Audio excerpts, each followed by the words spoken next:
ఇక్కడ శ్రీ శుక మహర్షి పరీక్షిత్ మహారాజుకు భాగవతం బోధించారో ఆ ప్రదేశంలో 37వసారి శ్రీమద్ భాగవత కథా జ్ఞానయజ్ఞం శ్రీమాత అన్నపూర్ణ అనే ఒక అమ్మగారి చేత చెప్పించడం జరుగుతుంది.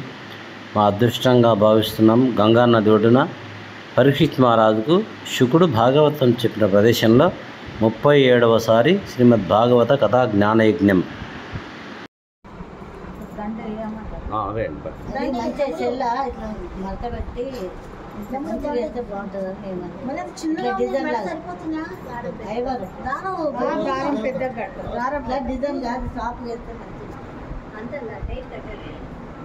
టైట్ కట్టాలి, చిన్నగా అవుతుంది టైట్గా.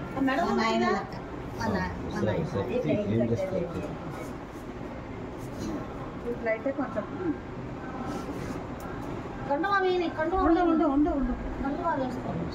ఆమె కడవ మక్క చేసి ఇస్తుంది అంటే కడ వేసి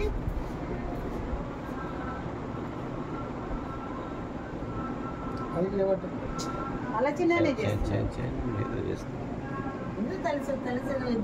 భర్తతో ఏదో చేస్తుంది.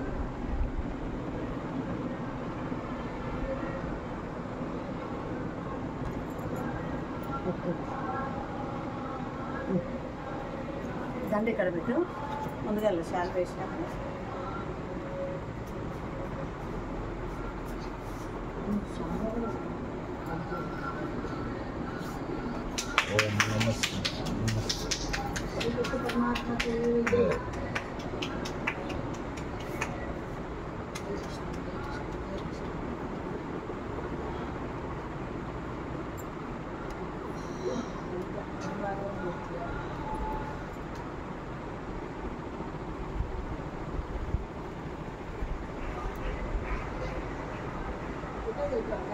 ఉండని లేదు ఉండమ్మా.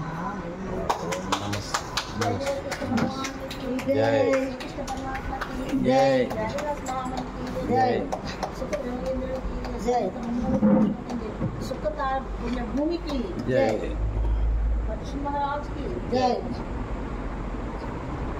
ఈ కార్యక్రమాన్ని అందిస్తున్నటువంటి పుణ్యాత్పురాలు అన్నపూర్ణ మాతాజీ భారద్వాజ గోత్రం. మరి గతంలో మనకి రామాయణాన్ని చిత్రకూటంలో అందించారు. అలాగే ఇక్కడ విజయలక్ష్మి గారు ఉన్నారు. ఆ మాతాజీ నైమిషారణ్యంలో ఉంటుంది. చాలా పుణ్యభూమిలో నివాసం చేస్తుంది. అనేక జ్యోతిర్లింగాలు చూశారు. సైకిల్ యాత్ర కూడా చేశారు కదా మీరు. సైకిల్ యాత్రలు కూడా ఎన్నో క్షేత్రాలు యాత్రలు తిరిగారు. నీ పేరు చెప్పమ్మా. శంకరమ్మ హైదరాబాద్ నుంచి వచ్చారు. చాలా మంచి భక్తురాలు. అలాగే ఇక్కడ మరి ఆంజనేయులు ధర్మపత్ని గారు. నీ పేరమ్మ. పుణ్యావతి గారు. ఇక్కడ ఈ ప్రదేశం శుకస్థల్ కానీ దీన్ని ఇక్కడ శుకస్థాల్ అంటుంటారు. కాబట్టి ఎక్కడ భాగవతాన్ని మొట్టమొదట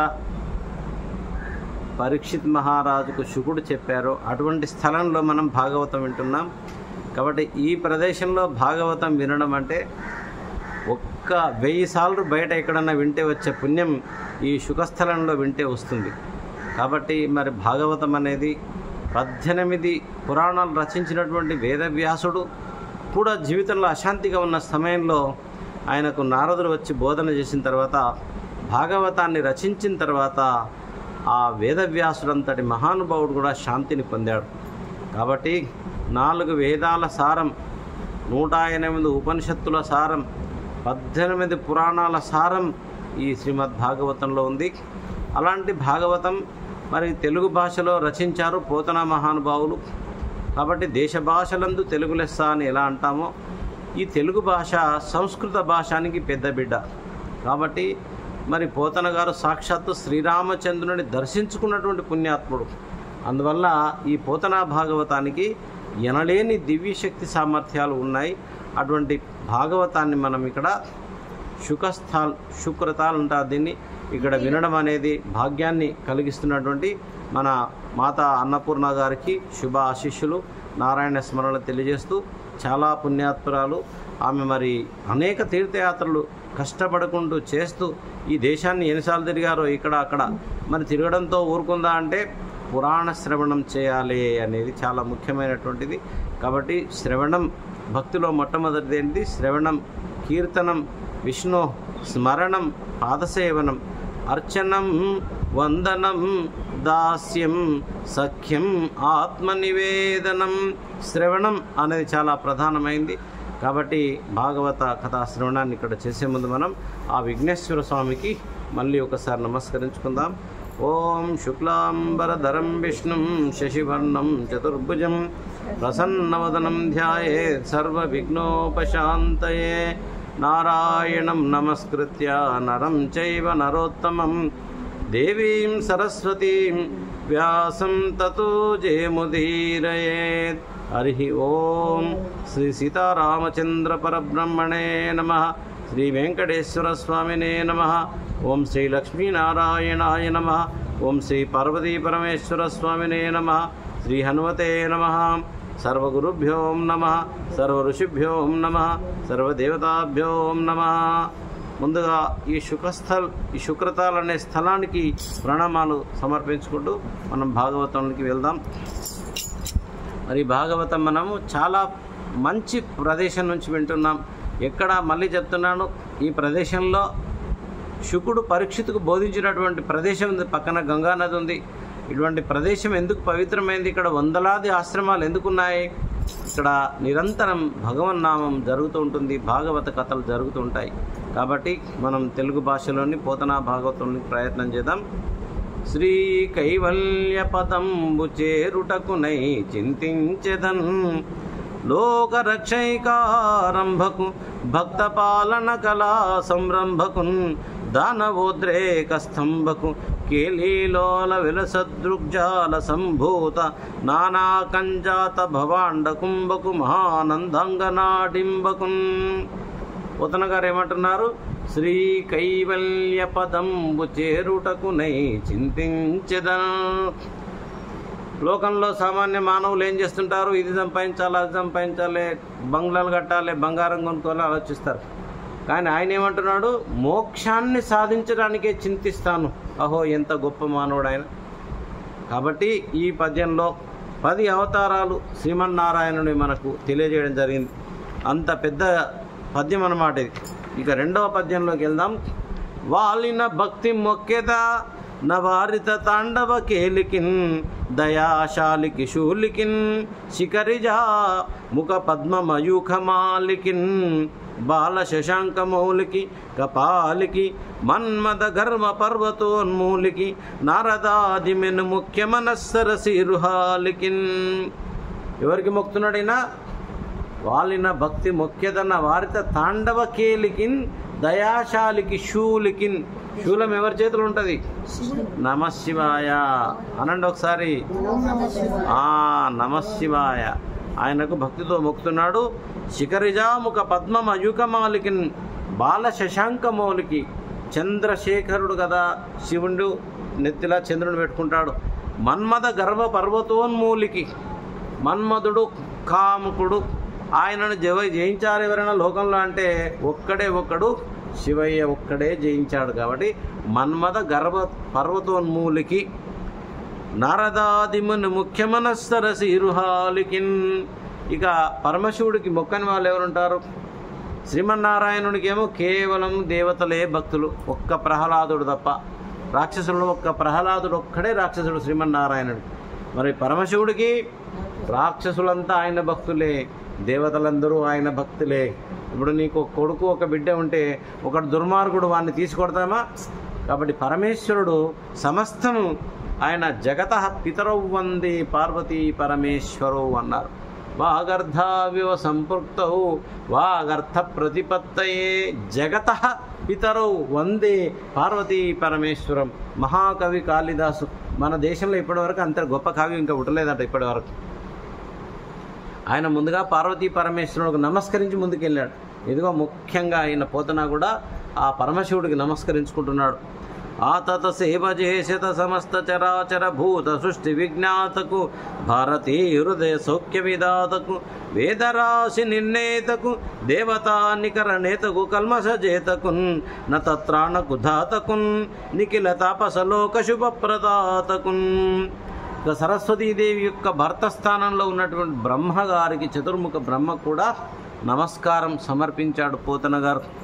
ఆదరమొప్ప నొక్కిడుదు అదృసుత హృదయాగ సంపాదికి దోషభేదికి ప్రసన్న వినోదికి విఘ్నవల్లికా ఛేదికి మంజువాదికి అశేష జగజ్జననందవేదికిన్ మోదక కాదికిన్ సమద మూషక సాదికి సుప్రసాదికిన్. ఇక చక్కగా విఘ్నేశ్వరుని కూడా నమస్కరించుకున్నాడు. ఆ తర్వాత క్షోణితలంబునన్నుదురు శోకక మొక్కి నుతింతు సైకత శ్రోణికి చంచరీక జయ సుందరవేనికి రక్షితామర శ్రేణికి తోయజాత భవ చిత్త వశీకరణైక వాణికి అక్షదామశుక వారిజ పుస్త రమ్యపానికిన్. ఆ విద్యల తల్లి అయినటువంటి సరస్వతీదేవి కూడా తన శిరస్సు వంచి నమస్కరిస్తున్నాను అని ఈ పద్యం రచించాడు.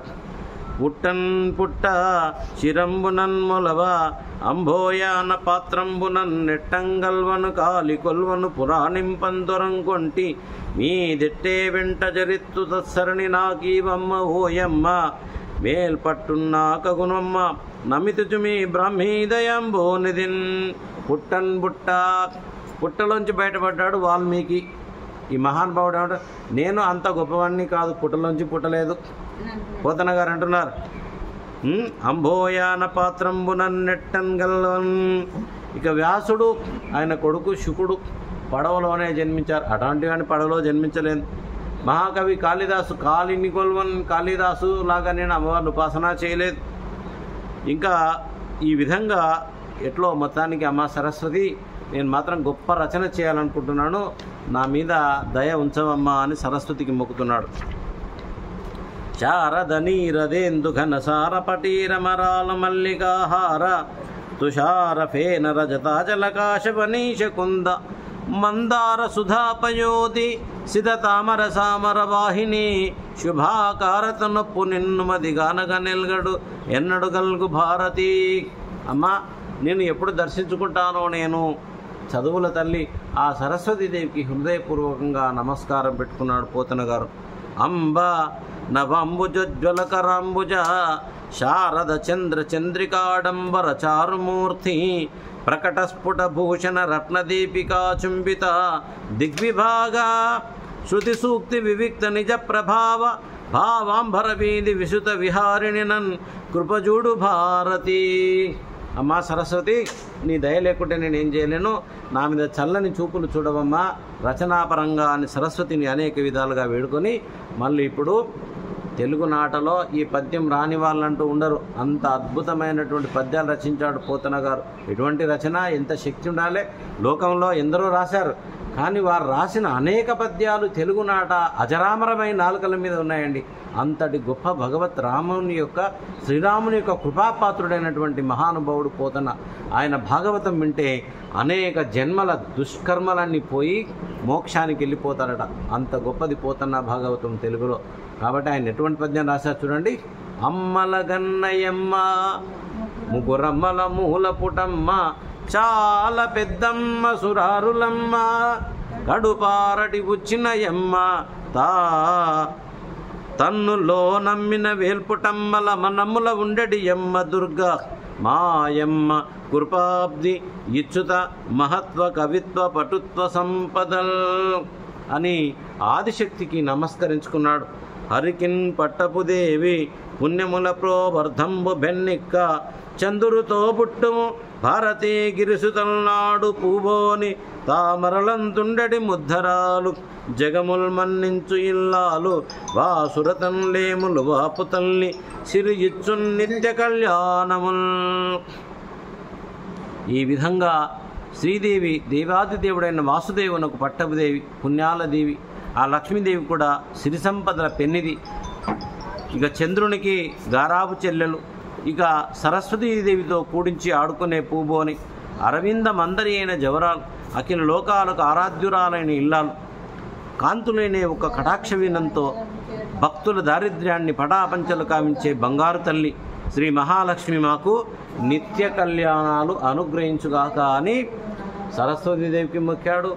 దుర్గామాతకు మొక్కాడు, అమ్మవారికి, ఇప్పుడు లక్ష్మీదేవికి కూడా మొక్కాడు. ముందే శివుడికి మొక్కాడు, బ్రహ్మగారికి మొక్కాడు, శ్రీమన్నారాయణునికి కూడా నమస్కరించుకున్నాడు.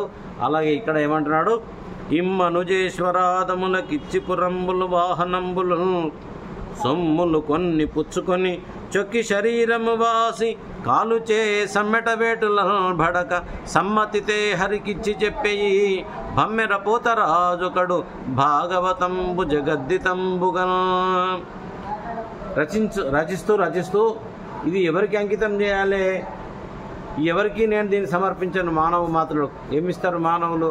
కొన్ని ఎకరాల భూమి ఇవ్వచ్చు, బంగారం ఇవ్వచ్చు, ఒక గ్రామాలు ఇవ్వచ్చు పరిపాలించుకోని. కానీ ఇది ఎవరికి ఇవ్వను, సాక్షాత్ ఇది శ్రీమన్నారాయణునికి దీన్ని సమర్పిస్తాను, యముని దెబ్బలు తినకుండా ఉండటానికి. ఇమ్మనుజేశ్వరాదములకు ఇచ్చి పురంబులు వాహనంబులు, కొన్ని వాహనాలు ఇవ్వచ్చు, పురాలు ఇవ్వచ్చు, భూములు ఇవ్వచ్చు, కొన్ని పుచ్చుకొని చొక్కి శరీరము కాసి కాలుచే సమ్మెట వేటులను బడక.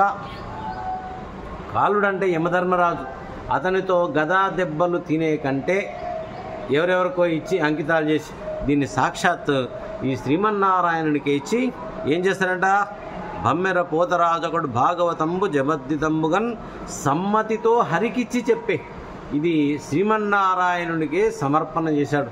ఆ రోజుల్లో కావ్యాలన్నీ చక్రవర్తులకు ఇచ్చి మంచిగా భూములు ఎకరాలు దండుకొని గ్రామాలు తీసుకొని సంతోషపడేవారు కవులు. కానీ పోతన గారు దీన్ని ఎవరికి ఇవ్వకుండా భగవంతునికి సమర్పితం చేసినటువంటి కావ్యము తెలుగునాట నా భూతో నా భవిష్యత్ సాహితీ శిఖరంలో ఏమంటారు శిరోమణి మకుటాయమానం, అంత అద్భుతమైనటువంటి స్థితిలో పోతనా భాగవతం నిలబడింది. ఈ విధంగా ఇక ఏమంటున్నాడు ఆయన, చేతులారంగ శివుని పూజింపడేని నోరును వంగ హరికీర్తి నుడువడేని దయయు సత్యంబులోనుగా తలుపడేని కలుగనేటికి తల్లులా కడుపు చేటు. మనిషి ఏం చేయాలట, చేతులారా శివుణ్ణి పూజించాలట, నోరు నొవ్వంగా హరికీర్తి నుడువడేని. దయయు అంటే మనిషికి దయ ఉండాలట, సత్యం ఉండాలట. ఇవి లేకపోతే కలుగ నేటికి తల్లులా కడుపు చేటు. ఎవరినైనా ఒక మనిషిని చూస్తే ఆ మనిషిని చూసి అబ్బా ఏ పుణ్యాత్మురాలు కన్నదోరా ఈ వ్యక్తిని అంటారట. మన రామదాస్ ఏమన్నాడు, శ్రీరాముని చూసి కారుణ్యాలయ భక్తవరద నిన్ను కన్నది కాను పురామా ఏ తీరుగా నన్ను దయచూచెదవో ఇనవంశోత్తమ రామా. రామా నిన్ను ఏ తల్లి కన్నదనయ్యా, ఆ తల్లి జన్మ ధన్యమయ్యా అన్నాడు భక్తాచల రామదాస్. కాబట్టి ఏమంటున్నాడు ఇక్కడ, దయయు సత్యంబులోనుగా తలపడి కలుగా నేటికి తల్లుల కడుపు చేటు. ఆ తల్లి కడుపు నిష్ఫలం అంట. పుడతారు ఎంతోమంది, ఏం లాభం? ఎందుకోసం జీవిస్తున్నారు? తన కోసం జీవిస్తున్నారు. కానీ లోక కళ్యాణమైనటువంటి ఈ భాగవత కథ శబ్ద కే పౌరుషం ఋషు అని భగవద్గీతలో ఉంటుంది. శబ్దాలు మనం మాట్లాడుతున్నాం, ఎక్కడ పోతాయి శబ్దాల యొక్క గమ్యం? ఆకాశం. భగవంతుడు ఎక్కడున్నాడు? అనువనువులో ఆకాశం అంతా నిక్షిప్తమైంటాడు భగవానుడు. కాబట్టి మనం పలికే పలుకులు ఎప్పుడు కూడా వ్యర్థంగా పోవు.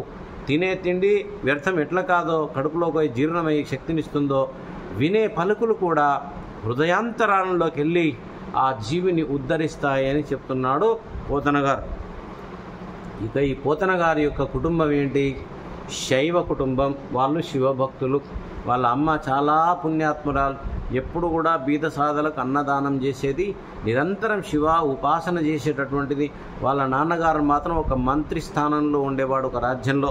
ఈ విధంగా ఇతను ఒకనాడు గోదావరి నది దగ్గర కూర్చొని పౌర్ణమి రోజు, అది పండు వెన్నెల, గోదావరి నది ఇసుక ఉంటుంది కదా, ఆ ఇసుక తిన్నెలపై కూర్చొని ఏం చేస్తున్నాడైనా, ఓం నమ శివాయ అనండి చూద్దాం. ఓం నమ శివాయ, ఓం నమ శివాయ, ఓం నమ శివాయ అనుకుంటూ ధ్యానం చేస్తున్నాడు పోతన్న గారు. ఎవరిని ధ్యానం చేస్తున్నాడు? శివుణ్ణి ధ్యానం చేస్తున్నాడు. ఇప్పుడు లోకంలో అనేక ధ్యానాలు వచ్చినాయి, భగవంతుడు ఉన్నాడు, ఏంటో ధ్యానం వాళ్ళకే తెలియదు. కానీ మన ధ్యానము నారాయణుడై ఉండాలి, మన ధ్యానము శివుడై ఉండాలి. ఈయన శివుణ్ణి ధ్యానం చేస్తున్నాడు. ఎవరు వచ్చారని ముందరికి? శ్రీరామచంద్రుడు వచ్చాడు.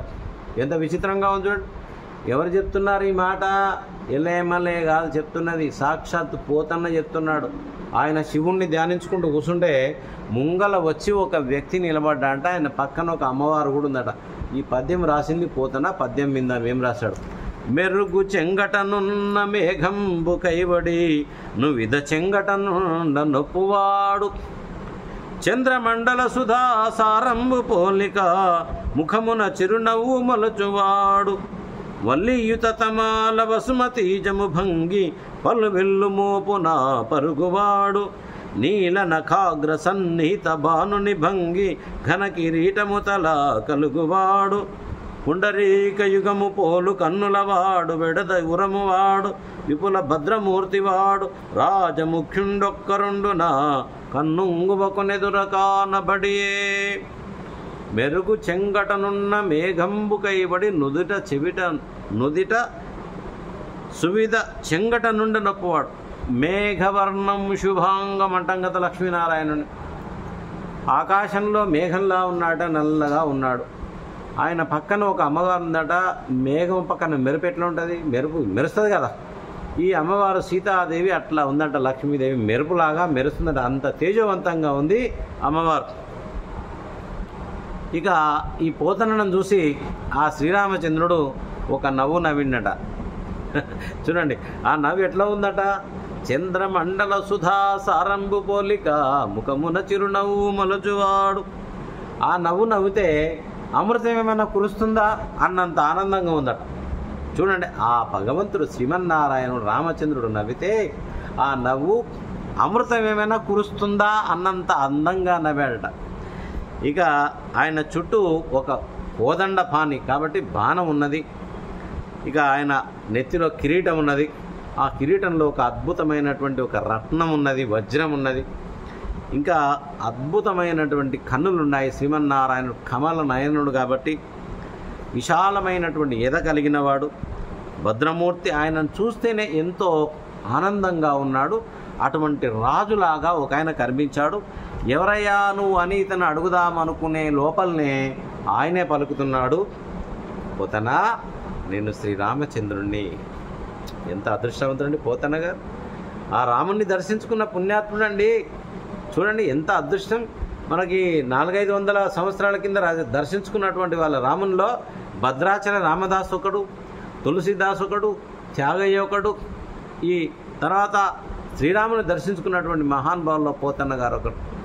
లక్షల సంవత్సరాల కింద నాడు శ్రీరామచంద్రుడు, 9 లక్షల సంవత్సరాల కింద జరిగింది రామాయణము. 9 లక్షల కింద ఉన్నాడు రాముడు, ఇప్పుడు వాడు కాదు.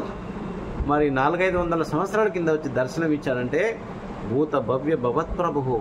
ఆయన గతంలో ఉంటాడు, భవిష్యత్తులో ఉంటాడు, వర్తమానంలో ఉన్నాడు. ఆయనే పరమాత్ముని యొక్క స్మృతి. కాబట్టి అప్పుడు పోతనా నీకు ఇది చివరి జన్మ, నువ్వేం చేయి, ఏదో చేయాలనుకుంటున్నావు కదా. ఇప్పటి వరకు తెలుగులో భాగవతాన్ని రచించలే. భాగవతాన్ని వేదవ్యాసుడు రచించాడు, తన కొడుకుకు నేర్పించాడు శుకుడు. ఆ శుకుడు పలికినటువంటి మొట్టమొదటి పలుకులు ఏ స్థలంలో ఉన్నాయి ఆ స్థలంలో మనం కూర్చొని వింటున్నాం. మనం అంతా అదృష్టవంతులం. కాబట్టి ఎన్నో జన్మల పుణ్యం ఉంటే ఇక్కడ వచ్చి కూర్చుంటారండి. ఫస్ట్ మీరు ఎంత వింటున్నాం ఎంత తింటున్నాం అనేది కాదామే, ఒక అడుగు పెట్టాలంటే ఇక్కడ మరి ఎంత పెద్ద విశాలమైన హస్తినాపురాన్ని వదిలిపెట్టి ఇక్కడ వచ్చాడు శుకుడు, ఆయన తీసుకొని వచ్చి ఇక్కడ. కాబట్టి స్థల ప్రభావం శుకస్థల్, ఇది శుక్రతాల్. ఇక్కడ గడిపే ప్రతిక్షణం కూడా చాలా విలువైందే. అటువంటి దివ్య ప్రదేశంలో మనం కూర్చున్నాం, వింటున్నాం. కాబట్టి రాముడు ఏం చెప్తున్నాడు?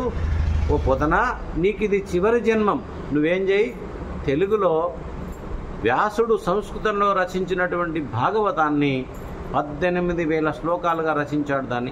దాన్ని నువ్వేం చేయి, తెలుగులో పద్యాలుగా తెలుగు జాతికి అంకితం చేయి. నీకు ఇది చివరి జన్మ. పలికెడిది భాగవతమట, పలికించడి వాడు రామభద్రుండట, నే పలికిన భవహర మగునట, పలికెద వేరుండు గాథ పలుకగనేలా. పలికించడి వాడు రామభద్రుండట, నే పలికిన భవహరమగునట. భవం అంటే సంసారం అండి. ఇది నేను రచిస్తే నాకు ఇది చివరి జన్మ అవుతుంది, నేను మోక్షానికి వెళ్ళిపోతాను. ఇక వేరేది ఎందుకు రాస్తాను నేను అనుకున్నాడు పోతన గారు శ్రీరాముని యొక్క ఆజ్ఞను పొందినటువంటి పుణ్యాత్ముడు పోతన భాగవతం. అది తెలుగు వాళ్ళుగా మనం పుట్టినందుకు సంతోషపడాలి, తెలుగు వాళ్ళుగా మనం జన్మించినందుకు గర్వపడాలి. ఎటువంటి తెలుగు నేల మనది, ఎటువంటి తెలుగు మహానుభావులు జన్మించారు. త్యాగయ్య సంగీతం ద్వారా భగవంతుని దింపేశాడు. భక్త రామదాసు భక్తి ద్వారా భగవంతుని దింపుకున్నాడు. పోతన్న చూడండి భాగవతం ద్వారా భగవంతుని దర్శించుకున్నటువంటి పుణ్యాత్ముడు. కాబట్టి రాముని యొక్క అవతారాన్ని చూసినటువంటి వాళ్ళలో చాలా తక్కువ మంది ఒక్క తెలుగు వాళ్ళే కనిపిస్తారు. తర్వాత ఇంకెవరికి రాముడు కనిపించలే. ఒక తులసిదాస్ ఒకడే ఇక్కడ మనకు కాశీలో ఉంటాడు. ఆయన కూడా మహాశివభక్తులు మళ్ళీ. కాబట్టి భాగవతము తెలిసి పలుకుట చిత్రంబు, శూలికైన తమ్మి చూలికైన వివిధ జనుల వలన విన్నంత కన్నంత తెలియవచ్చినంత తేటపరుతూ. దీన్ని మాట్లాడాలంటే చాలా కష్టమట. దీని గురించి పలకాలంటే, దీని గురించి ఆలోచన చేయాలంటే. శూలికైన తమ్మి చూలికై, చూలి అంటే ఎవరు? 3 కన్నుల శివుడికి కూడా కష్టమేనట దీని గురించి మాట్లాడాలంటే. అంత జటిలమైన విద్వత్తో రచించినటువంటిది శ్రీమద్భాగవతం. కాబట్టి అతని తమ్ముడు 4 తలకాయలున్న బ్రహ్మ కూడా సాధ్యం కాదట. అంతటి జటిలమైనటువంటిది భాగవతం. కాబట్టి విబుధ జనుల వలన విన్నంత కన్నంత తెలియవచ్చినంత తేటపరుతూ, పండితుల ద్వారా మహర్షుల ద్వారా నేను ఏది విన్నానో ఏది తెలుసుకున్నానో నాకు తెలిసినంతలో దీన్ని నేను తెలియపరిచే పని చేస్తాను అన్నాడు పోతన గారు. కొందరకు తెలుగు గుణమగు, కొందరకును సంస్కృతంబు గుణమగు రెండు, కొందరికి గుణముల గుణేనందర మెప్పింతు కృతులనయ్యడల. తెలుగు కొందరికి ఇష్టం, సంస్కృతం కొందరికి ఇష్టం ఆ రోజుల్లో. కాబట్టి నేను సంస్కృతం వాళ్ళని తెలుగు వాళ్ళని ఇద్దరిని కూడా సంతృప్తి చేసే పని చేస్తాను అన్నాడు పోతన గారు. ఇక నా అదృష్టం ఏమిటో పోతన గారు చెప్తున్నారు. ఉనరన్ నన్నయతి కనాది కవులి ఉర్విన్ పురాణావలు తెనుగును చేయుచు మత్పురాకృత శుభాధిక్యంబుతా నెట్టిదో, తెనుగును చేయరుమున్ను భాగవతమున్ దీనిని తెనింగించిన జననంబున్ సఫలంబు చేసద పునర్జన్మంబు లేకుండగా. తెలుగు కావ్యాల్లో మొట్టమొదటి భారతమమ్మ. ఎంత అద్భుతమైన అన్నయ్య గారు రచించారు, తిక్కన గారు రచించారు, ఎర్రణ గారు రచించారు. భారతము 1,00,000 శ్లోకాల గ్రంథం. తెలుగు వాళ్ళు ఎంత గొప్ప వాళ్ళో చెప్పడానికి చెప్తున్నది అవసరం లేదు, కానీ తెలుగు జాతి ఎంత గొప్పది. 300 సంవత్సరాలు పట్టిందమ్మ దాన్ని రాయనికే. ఒక ఆయన కొంత భాగం రచించాడు, అరణ్యపర్వంలో వెళ్ళిపోయాడు అన్నయ్య. అక్కడి నుంచి చాలా భాగాలు వదిలిపెట్టారు, చివరివి రచించారు ఒక ఆయన. మధ్య భాగం అలాగే ఉండిపోయింది. మళ్ళీ దీన్ని ఇంకొక ఆయన వచ్చి రచించాడు. ఇది మొత్తం కంప్లీట్ కావడానికి ఎంత టైం పట్టింది? 300 సంవత్సరాలు పట్టిందండి తెలుగులో భారతాన్ని రాయడానికి. ఇక మీరు ఆలోచించండి, 300 సంవత్సరాలు 3 మహానుభావులు రచించారు, దాన్ని ఒకటిగా చేశారు. ఎవరు ఎక్కడ కలిపారో జాయిన్ చేశారో మనకు అర్థం కాదని అంత అద్భుతంగా రచించిన కావ్యము తెలుగులో ఎర్రన. ఆ విధంగా ఈయన ఏమంటున్నాడు పోతన గారు? మత్పురాకృత శుభాధిక్యంబుతా నెట్టిదో, నా పూర్వజన్మ సుకృతం పెట్టిదో, కానీ వీళ్ళు భాగవతాన్ని తెలుగులో రాయలే. అది నా యొక్క అదృష్టంగా భావిస్తూ దీన్ని తెలుగులో రాస్తాను. ఎందుకు? పునర్జన్మంబు లేకుండగన్. అబ్బో, ఇక నాకు జన్మనే లేదు ఇక, అందువల్ల నేను తెలుగులో రాస్తున్నాను. ఆయన రాసిన పునర్జన్మం లేకుండా పోయాడు.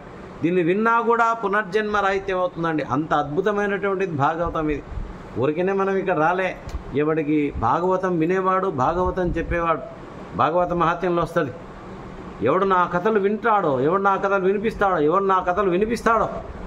గోవు ఎప్పుడు తన దూడను వదిలి ఎలా ఉండదో, భాగవతం వినిపించే భక్తుల్ని వదిలి నేను ఎప్పుడూ ఉండను అన్నాడు శ్రీమన్నారాయణ కృష్ణ భగవాన్. చూడండి, గోవు తన దూడని వదిలి ఎలా ఉండదో, భాగవత కథలు వినిపించేవాడిని, భాగవత కథలు వినేవాడిని నేను ఎప్పుడూ వదిలి ఉండలేను అన్నాడు శ్రీమన్నారాయణ.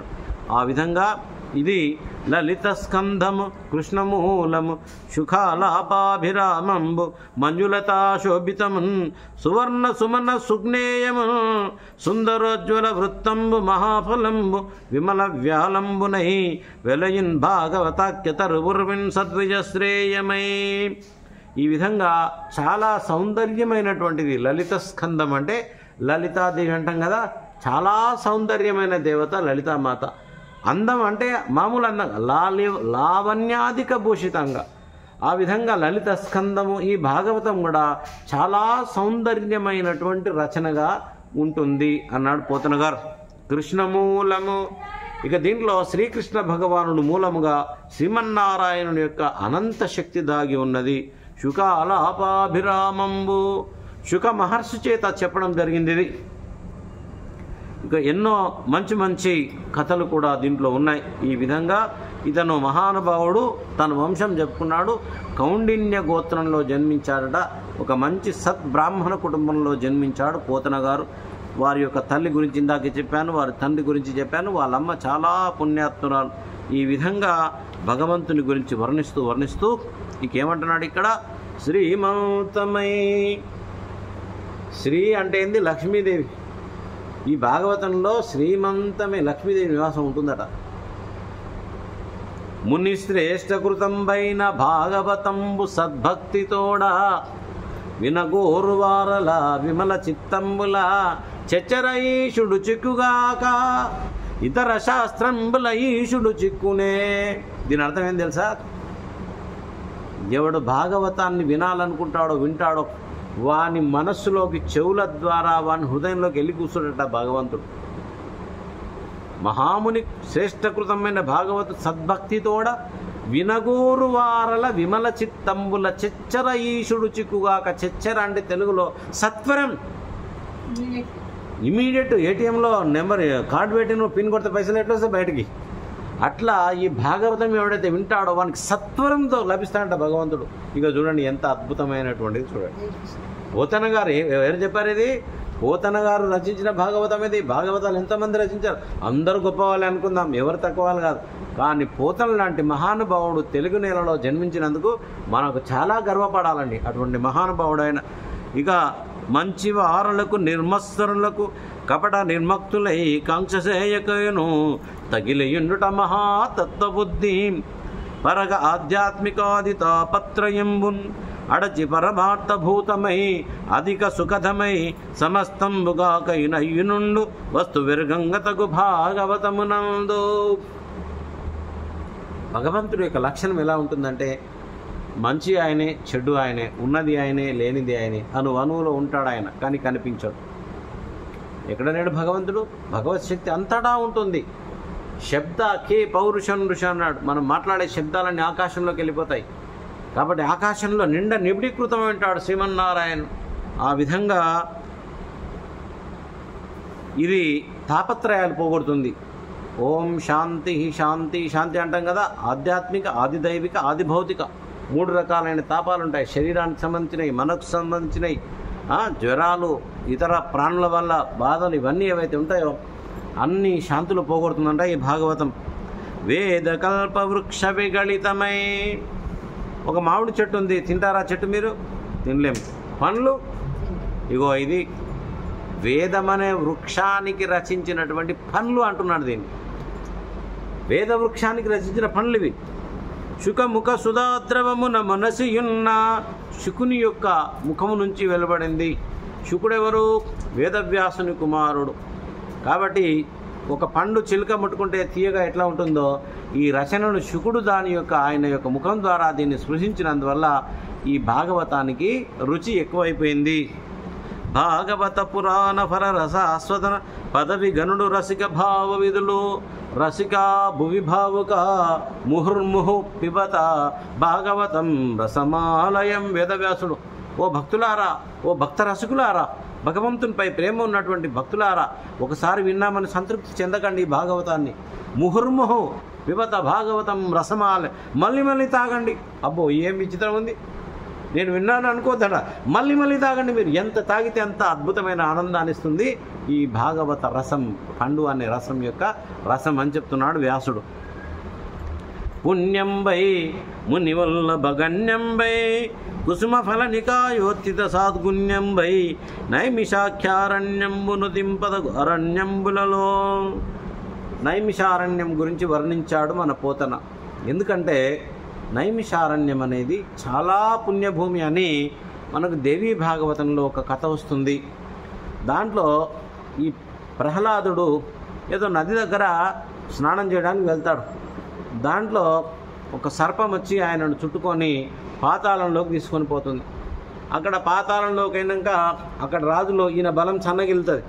ఆ రాజులు ఎవరు, నువ్వు ఎక్కడి నుంచి వచ్చావంటే నేను భూమి నుంచి వచ్చాను, నేను ప్రహ్లాదుని అని చెప్తాడు. అవునా, సరే, నువ్వు చాలా విష్ణు భక్తుడు అని పేరు విన్నాను, భూమండలంలో ఉన్న విశేషాలు చెప్పి ఏమైనా ఉంటే మీరు అడగండి, నేను చెప్తాను. ఒక అద్భుతమైన ప్రదేశం చెప్పు, భూమి పైన మొత్తం ఏదైనా ఉంది అంటే నైమిషారణ్యం అన్నాడు. భాగవతంలో వచ్చిందమ్మ. ఇగో అటువంటి నైమిషారణ్యం నుంచి అమ్మగారు వచ్చారంటే చాలా పుణ్యం. ఆ నిమిషం కూడా వ్యర్థం కానిది నైమిషారణ్యం. ఎందుకు బతుకుతున్నామో తెలియదు, భూమి మీదకి వచ్చాము, ఎందుకు చస్తున్నామో తెలియదు, ఎందుకు తిరుగుతున్నామో తెలియదు. ధనార్జనే ధ్యేయంగా బతుకుతున్నారు, కామ సుఖాల కోసం పరితపిస్తున్నారు తప్ప ఆత్మానంద రసానుభూతిని పొందడానికి మానవులు ప్రయత్నం చేయడం లేదు. కాబట్టే భగవద్గీతలో కూడా మాముపేత్య పునర్జన్మ దుఃఖాలయం అశాశ్వతం. ఈ ప్రపంచమే దుఃఖాలయం. ఏడ్చుకుంటూ కదా వచ్చాం, ఏడ్చుకుంటూ కదా చస్తున్నాం. ఎన్ని కోట్లున్నా ₹1 తక్కువ ఉందని ఏడుస్తున్నాం కదా. దుఃఖాలయం ఇది. ఈ దుఃఖాలయంలో సుఖాన్ని పొందే మార్గం ఏదయ్యా?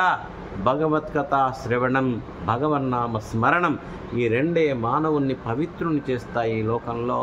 కాబట్టి ముందే చెప్పా, మనం సుఖస్థలంలో కూర్చొని భాగవతం వింటున్నామంటే ఆ చెప్పించే పుణ్యాత్మురాలు భరద్వాజ గోత్రం. అంటే ఎవరయ్యా భరద్వాజుడు? తెలుసా మీకు? విన్నారా ఎప్పుడైనా? భరద్వాజుడు మహర్షి అండి, సప్తఋషులలో ఒక మహానుభావుడు భరద్వాజుడు.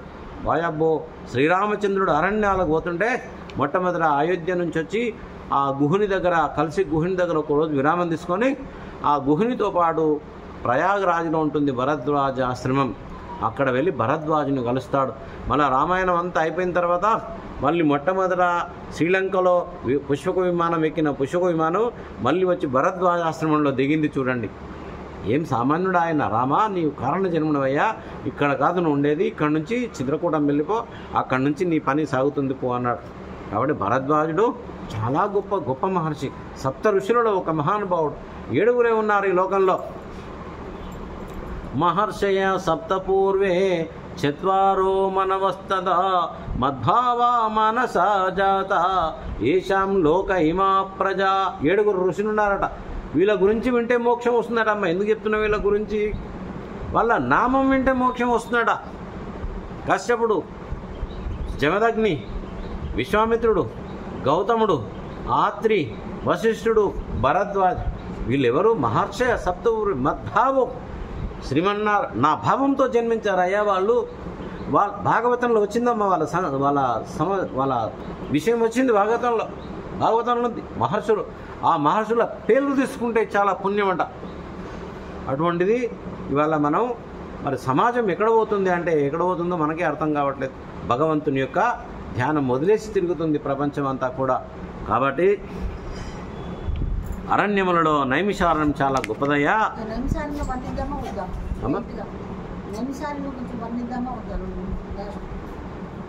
కాబట్టి అటువంటి నైమిషారణ్యంలో ఒకానొక సమయంలో శవనకాది మహామునుడు అని అక్కడ తిరుగుతుండేవాళ్ళు.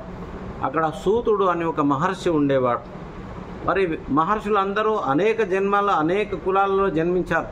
కానీ సూతునిది ఏ కులము? బ్రాహ్మణుడు కాదు, ఈయన మాదిక కులంలో జన్మించాడు. కానీ వేదవ్యాసుడు ఇతన్ని కూడా తన శిష్యునిగా తీసుకుని 4 శిష్యులకు 4 వేదాలు ఇచ్చి ఇతనికి 18 పురాణాల జ్ఞానం ఇచ్చాడు. నువ్వు మాదిగోనివి, నీకెందుకు జ్ఞానం ఇస్తానని అనలే. మహర్షి వేదవ్యాసుడు సర్వజ్ఞుడు. ఈ దేశం ఎందుకు గొప్పదైంది? ఒక వేదవ్యాసుడు జన్మించి వేదాల్ని మనకు అందించాడు, 18 పురాణాలు మనకు అందించాడు, 108 ఉపనిషత్తులు మనకు అందించాడు, పంచమ వేదమైన భారతాన్ని మనకు అందించాడు. ఒక వ్యాసుడు లేకపోతే ఈ భారత భూమి కూడా ప్రపంచంలో ఒక తిక్క భూమిగా ఉండేది. ఒక్క వ్యాసుని వల్ల ఈ దేశం అంత ఉన్నతం పొందింది. ఆ వ్యాసుడు ఎవరు? భగవద్గీతలో మళ్ళీ మునీనామపి అహం వ్యాసః. శ్రీమన్నారాయణుడు అయ్యా, మునులలో వేదవ్యాసుని నేనే పో అన్నాడు. కాబట్టి ఆయన రచించగలిగాడు. ఆయన ఆధ్యాత్మిక సేవ, ఆయన రచనలు నా భూతో నా భవిష్యత్ అంతటి రచన చేయగలిగేవాడు ఇంకెవడు రాడు భవిష్యత్తులో కూడా. అది వేదవ్యాసు. ఆయన సాక్షాత్తు శ్రీమన్నారాయణ అంశ. ఆయన కుమారుడు ఈ శుకుడు. ఆయన జైమిని, అలా ఇంక కొంతమంది ఉన్నారు, ఉన్నారు వాళ్ళ అందరి నాలుగో పేరు రాలే రాత్రి రైట్ రైట్ సరే. ఈ విధంగా ఈ నైమిషారణ్యంలో సూతుడు కూడా ఒక అద్భుతమైనటువంటి మహా పురాణజ్ఞులు, అంటే పురాణం బాగా తెలిసిన వాడు, 18 పురాణజ్ఞులు ఆయనను అడుగుతున్నారు శౌనకాదుల మునులు వెళ్ళి. ఏమంటున్నారట? అల్లసులు మందబుద్ధియుతులు అల్పతరాయువులు ఉగ్రరోగ సంకలితులు మందభాగ్యులు సుకర్మములెవి చేయజాలరి కలియుగమందు మానవులు కావున ఏది సర్వ సౌఖ్యమై అలవడు ఏమిటన్పడము ఆత్మకు శాంతి మునీంద్ర చెప్పవే. శౌనకాత్ములు ఏమంటున్నారమ్మా? మనుషుల గురించి ఆలసులు సోమరిపోతులు ఉంటారట మానవులు. మందబుద్ధి, బుద్ధి కూడా పర్ఫెక్ట్గా లేదట. ఉగ్రరోగ సంకలితులు, ఎన్ని రోగాలు ఉంటాయో మనుషులకు తెలియదట. మందభాగ్యులు అంటే అదృష్టం కూడా కలిసి రాదట మానవులకు. సుకర్మములెవి చేయజాలరు, మంచి పనులు ఏవి చేయనికి ముందుకు రారట. చెడ్డ పనులు మాత్రం ఎప్పుడూ రెడీగా ఉంటారంట చేయనికి.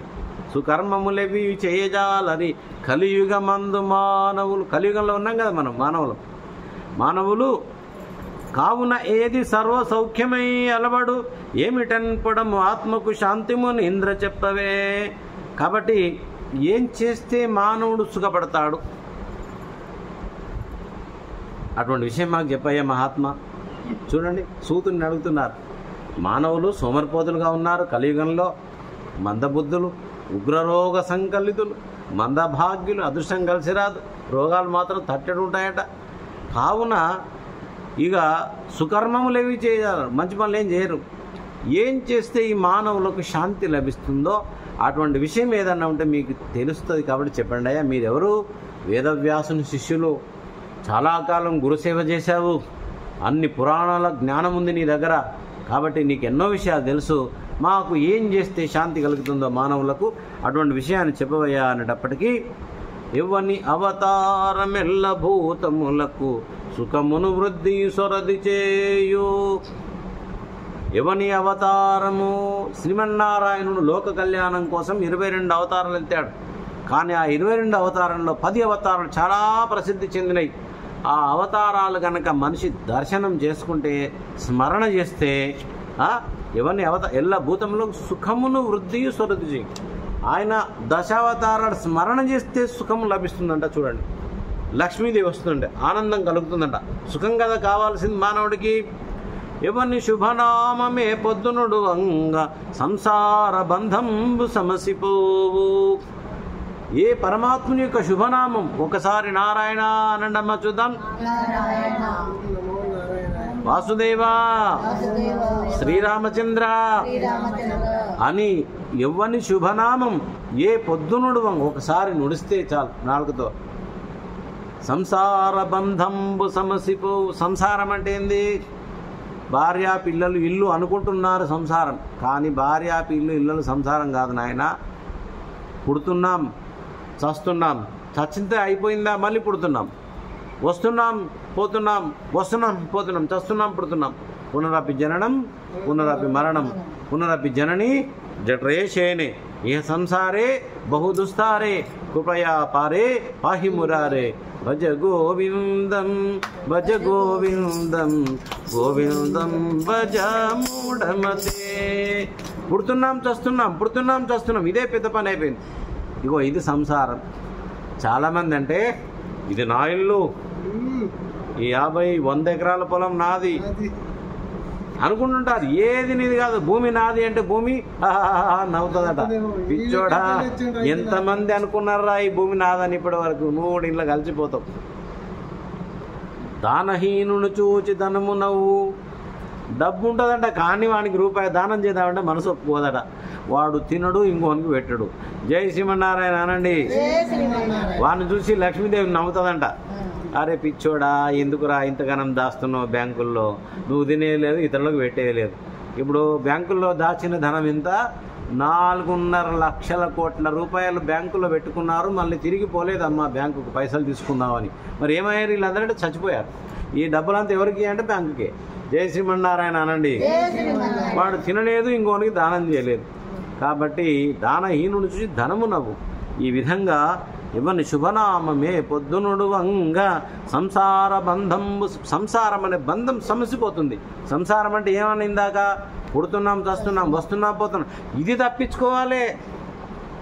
లోకంలో నా కొడుకులు నా బిడ్డలు నా భార్య నా ఇదేనా ఎక్కడ చూసినా కొడుకులు ఎంత ఇబ్బంది పెడుతున్నారు. ముసలోళ్ళు ఇంట్లో ఉండొద్దమ్మా, అత్తమామ ఇంట్లో ఉండొద్దు.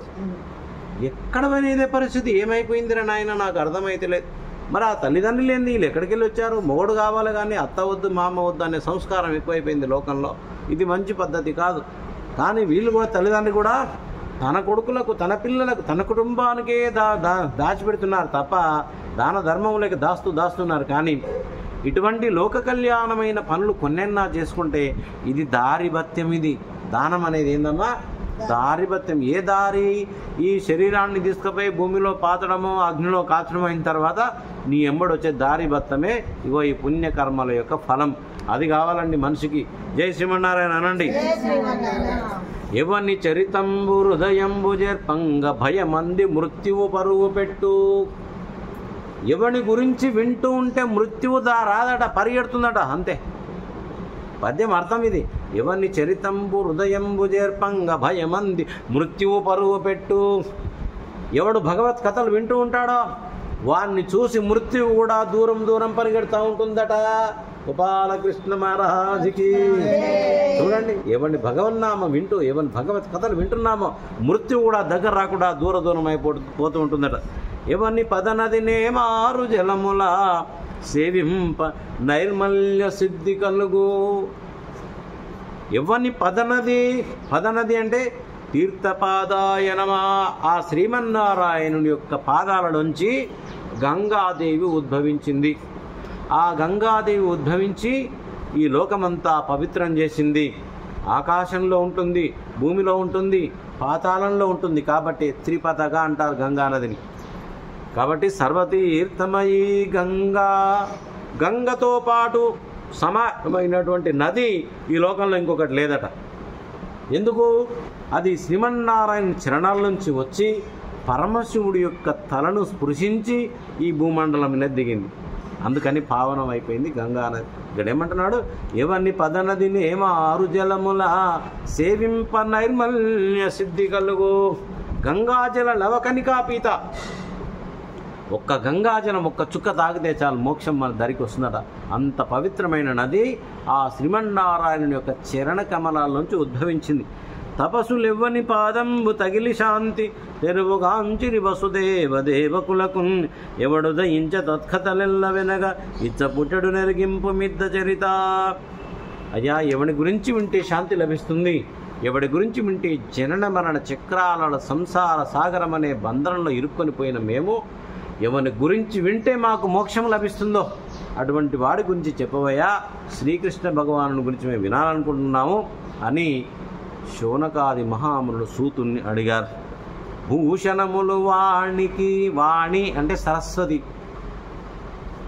మానవులకు ఏమి శోభనిస్తాయంటమ్మా? భూషలుగావు మర్చులకు భూరి మయంగద తారహారములు భూషిత కేశపాశముదు పుష్ప సుగంధ జలాభిషేకములు భూషలుగావు. మరి ఏంటయ్యా భూషలు ఏంటంటే? వాగ్భూషణమే సుభూషణము భూషణములు నశించు నన్ను. ఏవి శోభనివంట మనిషికి? ఒక మంచి మాట శోభనిస్తుందట మనిషికి. చూడండి, ఎన్ని బంగారు ఆభరణాలు తీసుకున్నా లాభం లేదంట. చల్లగా చక్కగా మాట్లాడేది నేర్చుకుంటే వాగ్భూషణమే సుభూషణం. ఇగో ఈ భూషణములు వాణి అంటే సరస్వతీదేవి శోభ ఏది ఇస్తుందంట?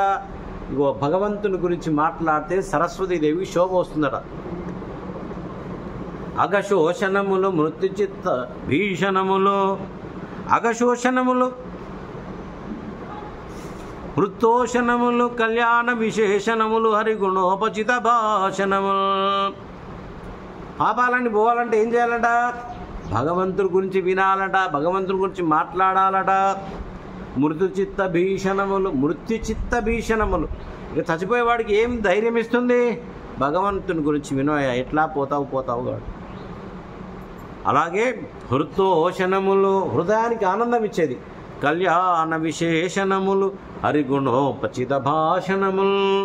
కళ్యాణ విశేషణ మంగళప్రదములైనటువంటివి ఏమిటయ్యా? భగవంతుడి గురించి మాటలు వింటే చాలు మంచి జరుగుతుంది అంటున్నాడు. కలిదోష నివారకమై, భాగవతం ఏంటి? కలిదోషాన్ని పోగొడుతుంది. కలియుగంలో అనేక దోషాలు ఉన్నాయి. కడుపులోంచి వచ్చిన పిల్లలే తల్లిని ద్వేషిస్తున్న రోజులు మనం చూస్తున్నామంటే, కడుపులోంచి వచ్చిన తల్లిని, అరే నువ్వు వేడికెళ్ళి వచ్చినవరా భూమి మీదకి, ఇంత అన్యాయమా అమ్మ? కలిదోషం ఇది. అన్ని దోషాలు పోగొడుతుందంట భాగవత శ్రవణం. రసజ్ఞులై అలగ యశులను పొగడునట్టి హరికథనము నిర్మలగతి గోరెడు పురుషుడు వెలగైనవాడు తగిలి వినడు మహాత్మా. అయ్యా, పరమాత్మను గురించి ఎవడయ్యా వినకూడదు అని అనుకునేవాడు పవిత్రమైంది. అలాగే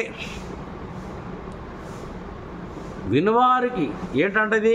మాట మాట కధిక మధురమైన అనగా విను రసజ్ఞులై వినువారికి, వినే వాళ్ళకి మాట మాటకు ఒక ఆనందం కలుగుతుందట ఇది వింటుంటే. అట్టి కృష్ణు కథన మా కర్ణనము సేయ తలపు గలదు మాకు తనిమి లేదు. వర గోవింద గదా సుధారస మహావర్షోరుధారా పరంపరలంగాక బుధేంద్ర చంద్ర ఇతరోపాయాను రత్నిం ప్రవిస్తర దుర్ధాంత దురంత దుస్స జను సంభావితానేక దుస్తర గంభీర కఠోర కల్మషక నద్దావానలంబారునే. గోవింద కథా సుధా. సుధా అంటే అమృతమమ్మ. అమృతం ఎక్కడుందంట? భగవంతుని యొక్క కథలు వినడమే అమృతం. బాగా గుర్తుపెట్టుకోవాలి. ఒక్కొక్క మాట కూడా మీకు దొరకదు. మళ్ళా అమృతం మనం తాగుదామంటే దొరకదు, పైసలు పెడితే. మరి అమృతం ఏంటి? భగవంతుని కథలు చెవుల ద్వారా వినడమే అమృతం, సుధా. ఇది ధారా పరంపరలంగాక బుధేంద్ర చంద్ర. భగవంతుని యొక్క కథలను వినడం ద్వారా తప్ప ఈ సంసారం అనే మాయ నుండి పడటం అసాధ్యంపు అంటున్నారు. చూడండి ఎంత గొప్ప విషయం. హరినామ కథన దావాన లజ్వాలచే కాలవే గోరాగ కాననములో. అడవులు ఎట్టగాలిపోతాయంట? పాపాలని అడవులు. అడవి కాలాలంటే నిప్పు కావాలి, కానీ పాపాలని అడవి ఎట్లా కాలాలంటే మనం చేసిన పాపాలు కొంచెం కొంచెం హరినామ కథన దావానల జ్వాలచే, భగవంతుని యొక్క కథాశ్రవణం చేయడం ద్వారా మానవుల యొక్క పాపాలన్నీ పటాపంచలైపోతాయట. వైకుంఠ దర్శన వాయు సంఘంబుచే తొలగవే భవ దుఃఖతోయదములో. దుఃఖతోయదములో ఇందాకన్నాడు. ఎక్కడుంది దుఃఖం అంటే మనకు పుట్టినప్పుడు దుఃఖం ఉంది, పోయేటప్పుడు దుఃఖం ఉంది, జీవించినప్పుడు దుఃఖం ఉంది. కాబట్టి ఎట్లా పోతుందంటే దుఃఖము? శ్రీమన్నారాయణుని యొక్క స్మరణ, జప తప ధ్యానాల వల్ల, కథాశ్రవణం వల్ల ఈ దుఃఖాలన్నీ తొలగిపోతాయట. కమలనాభద్యాన కంఠీరవంబుచే కూలవే సంతాప కుంజరములు. నారాయణ స్మరణ ప్రభాకర దీప్తిని తీరవే షడ్వర్గతి మిరతతులు. నలిన నయన భక్తి నావచేగాక సంసార జలది దాటి చెనగరాదు. వేయునేల మాకు విష్ణు ప్రభావంబు తెలుపవయ్య సూతధి సమేత. సంసారం అనేది ఒక సముద్రం. సముద్రాన్ని దాటాలంటే పడవ కావాలి. ఏ పడవతో సముద్రాన్ని దాటుతామో ఓ పడవ, చెక్క పడవ. కానీ సంసారం అనే పడవను దాటాలంటే నలిన నయన భక్తి నావ.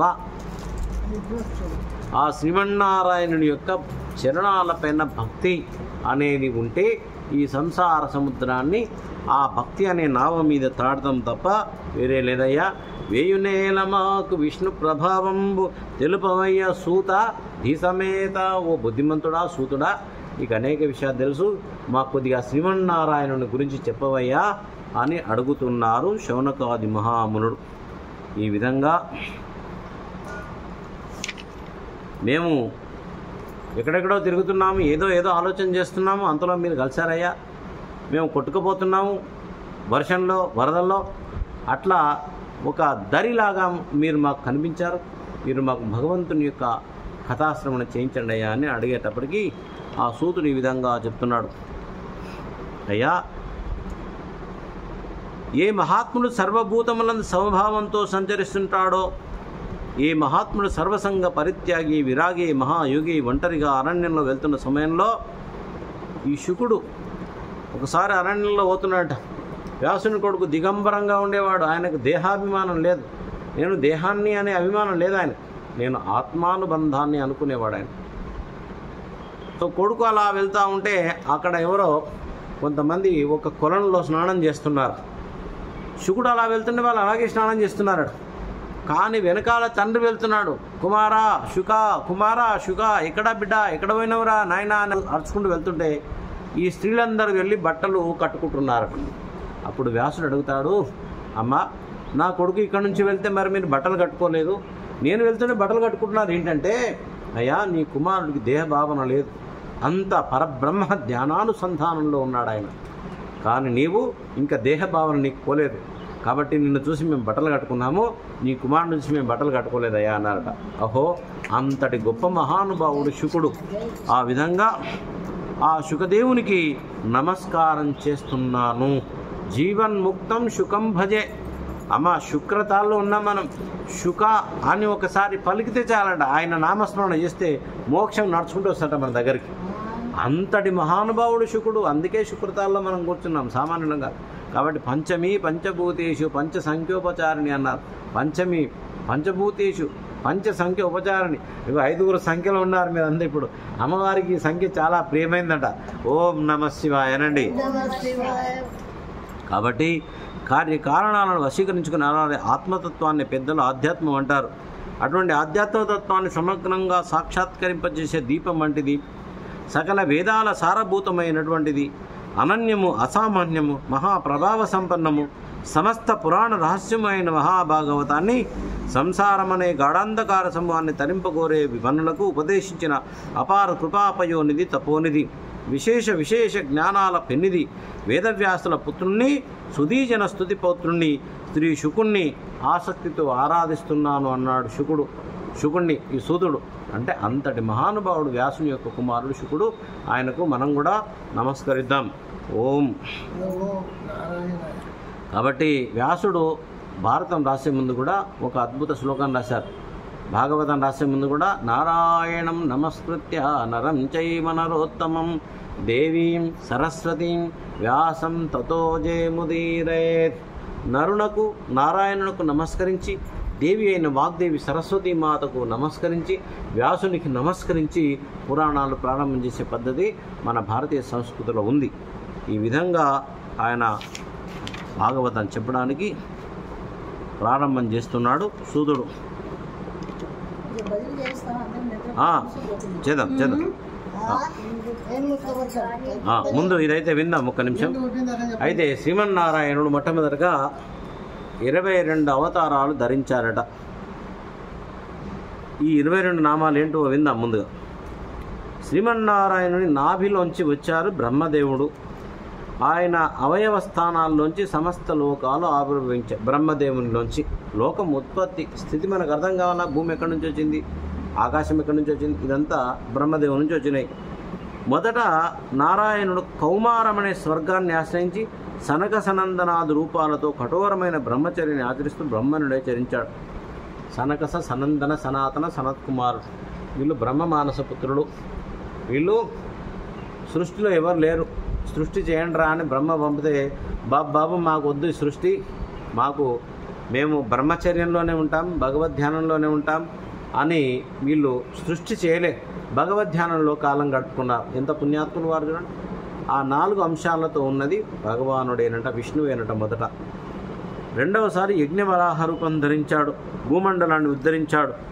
మూడవసారి నారదుడుగా జన్మించాడు, దేవర్షిగా వైష్ణవ ధర్మం బోధించాడు. 4వసారి ధర్ముడు అనే వానికి నారాయణ స్వరూపుడై ఆవిర్భవించాడు. నరనారాయణులు బద్రీనాథ్ స్థానంలో జన్మించారు. నారాయణ ఋషికి నరుడు నారాయణ కుమారుడుగా జన్మించారు. సాక్షాత్తు విష్ణుమూర్తే. అపారమైన తపస్సు చేశారు. 5వసారి కపిల అవతారం ఎత్తాడు, దేవహూతి కద్దములకు జన్మించాడు. 6వసారి ఆత్రి అనసూయలకు దత్తాత్రేయుడై జన్మించాడు. 7వసారి యజ్ఞుడనే నామంతో రుచికి ఆకృతికి కుమారుడై యమాది దేవతల స్వయంభూ మన్వంతరాన్ని సంరక్షించాడు.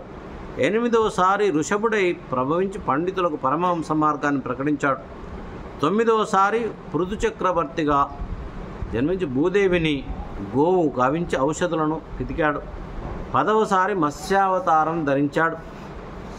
ఇక 11వసారి కూర్మావతారం, 12వసారి ధన్వంతరి, 13వసారి మోహిని అవతారం, 14వసారి నరసింహస్వామి, 15వసారి వామనుడు, 16వసారి పరశురాముడు, అలాగే 17వసారి వేదవ్యాసుని అవతారం, 18వసారి శ్రీరాముడుగా జన్మించాడు, 19వసారి బలరాముడుగా, 20వసారి శ్రీకృష్ణ అవతారం, 20వ అవతారం చూడండి, 21వసారి బుద్ధుడుగా, 22వసారి కల్కిగా రాబోతున్నాడు. ఇంకా కల్కి అవతారం రాలేదు. ఈ విధంగా భగవంతుడు ఈ 22 అవతారాలు ఎత్తుతారట. కాబట్టి అతి రహస్యమైన హరిజన్మ కథనంబు మనుజుడెవ్వడేని మాపు రేపు, చాలా భక్తితోడ చదివిన సంసార దుఃఖరాశి బాసి తొలగిపోవు. ఈ రహస్యమైనటువంటి శ్రీమన్నారాయణ అవతారాల గురించి వింటే జనన మరణ చక్రాల్లోంచి బయటపడి మానవుడు భగవంతునిలో లీనమవుతారట. అందుకని భగవంతుని కథలు వినాలే. గోవింద జయ గోపాల, గోవింద జయ గోపాల, జయ గోవింద. దేవ దేవ గోపాల, దేవకి నందన గోవింద. మురళి మనోహర గోపాల, మురళి మనోహర మునిజన సేవిత గోవింద. నందనందన గోపాల, నందనందన నవనిత చోర గోవింద. పాహి పాహి గోపాల, పాహి పాహి గోపాల. పరమదయాకర శ్రీపాల, పరమదయాకర శ్రీపాల. గోవింద జయ గోపాల, గోవింద జయ గోపాల, గోపాల జయ గోవింద, గోపాల జయ గోవింద. గోపాలకృష్ణ మహారాజ్కి. ఇందాక చదువుకున్నాం మనం. ఎవని అవతారం ఎల్ల భూతములకు సుఖమును వృద్ధి సొరుది చేయి. ఆ శ్రీమన్నారాయణ అవతారాలు ఒకసారి స్మరిస్తే చాలు మనకు అన్నీ మంచి జరుగుతాయట. కాబట్టి అవతార నారాయణ, కూర్మావతార నారాయణ, వరహావతార నారాయణ, వరహావతార నరసింహ రూప నారాయణ, వామన రూప నారాయణ, పరశురామ రూప నారాయణ, శ్రీరామచంద్ర నారాయణ, శ్రీరామచంద్ర, బలరామ రూప నారాయణ, నారాయణ శ్రీమన్నారాయణ, బుద్ధావతార నారాయణ. బుద్ధి తెచ్చుకుంటాము నారాయణ, మంచి బుద్ధి తెచ్చుకుంటాము నారాయణ. కలికావతార నారాయణ, కష్టాలు తొలగించు నారాయణ. మా తల్లి తండ్రి నారాయణ, మన తల్లి గురువు దైవం నారాయణ, మన గురువు దైవం నారాయణ. నందలాలాయదు నందలాల, నందలాలాయదు నందలాల. బృందావన గోవిందలాల, బృందావన గోవిందలాల. బోలో బృందావన బిహారికి, బోలో సీతారామచంద్ర మహారాజ్కి, శ్రీరామ భక్త హనుమానికి. ఒకసారి నారదుడు లోకాలన్నీ తిరుగుతూ తిరుగుతూ వైకుంఠానికి వెళ్ళిపోయాడు. మరి శ్రీమన్నారాయణ వైకుంఠంలో ఉండాలి కదా, లేడట. ఎంత వెతికినా వైకుంఠంలో లేడు. నారదుడు అలసిపోయాడు. ఓ శ్రీమన్నారాయణ ఎక్కడున్నావయ్యా? వెతికానయ్యా, అలసిపోయానయ్యా, నువ్వు వైకుంఠంలో ఉంటారు కదా. నారద నాహం వైకుంఠ